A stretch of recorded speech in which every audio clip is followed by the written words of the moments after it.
करने वाला बिल बताया जा रहा है, उसी को पेश करने के लिए और उस पर बात करने के लिए लोकसभा में भाजपा सरकार के पास एक भी मुस्लिम सांसद नहीं है। जिस वक्त, मैं लोकसभा कह रहा हूं, सुना करिए, जिस वक्त बिल को मुस्लिम महिलाओं को हक दिलाने वाला बताया जा रहा है, उसे संसद में पेश करने वाली पार्टी के पास ना तो राज्यसभा में, ना लोकसभा में, ना देश की किसी विधानसभा में एक भी मुस्लिम महिला सदस्य नहीं। कल किरण रिजिजू जी कह रहे थे कि रेलवे की जमीनें देश की जमीनें हैं, डिफेंस की जमीनें देश की जमीनें हैं। हां मंत्री जी, हैं, बिल्कुल हैं। ये जो वक्फ की जमीनें हैं, ये हमारे पुरखों ने धार्मिक कामों के लिए डोनेट किया है, तो हम भी तो इसी देश के नागरिक हैं, हम भी तो इसी देश के बेटे हैं, तो वक्फ की जमीनें भी तो इसी देश की जमीनें हैं, उनको पराया क्यों बोलते हैं आप? सभापति महोदय अशफाकुल्लाह खान जब फैजाबाद की जेल में फांसी के फंदे पर झूल रहे थे, तो इसी देश की जमीन के लिए झूल रहे थे ना। सभापति महोदय,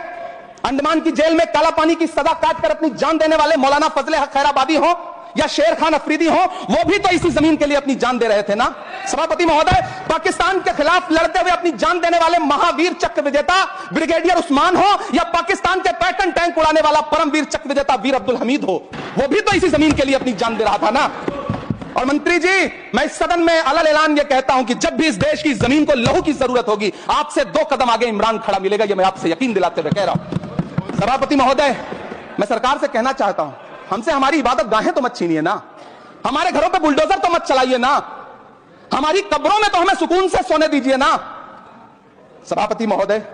बेटी बिल्किस के बलात्कारियों की रिहाई के बाद उन्हें माला पहनाने वाली लोगों के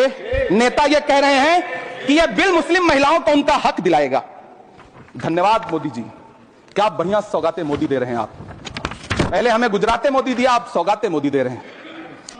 जमहूरियत जो है वो नफरत और ठसक से नहीं चलती है, अकड़ से नहीं चलती है, उसमें सबकी हिस्सेदारी जरूरी है। कल देश के माइनॉरिटी मिनिस्टर ने लोकसभा में खड़े होकर एक शेर सुनाया था कि मुझसे कोई बदगुमान न हो, तो मैं उन्हें एक शेर सुनाना चाहता हूं कि मैं आज जद पे हूं तो इतना खुशगुमान न हो, मैं आज जद पे हूं तो इतना खुशगुमान न हो, चिराग सबके बुझेंगे हवा किसी की नहीं।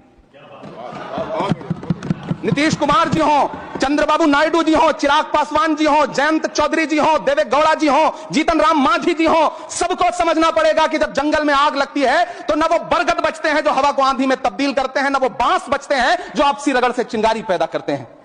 सभापति महोदय, भावुक हूं आज, और मुझे अच्छा लगा कि आदरणीय नेता सदन जगत प्रकाश नड्डा जी ने बहुत अच्छी बातें भी की, मन से बातें की, क्योंकि उनके नाम में प्रकाश जुड़ा है तो मैं उनमें हमेशा एक रोशनी की किरण देखता हूं। मैं उनके सामने बहुत अदब से यह बात कहना चाहता हूं कि चिरागों के सफर में दबदबा हो आंधियों का तो फिर अंजाम जुल्मत के सिवा कुछ भी नहीं होगा। यह दुनिया नफरतों के आखिरी स्टेज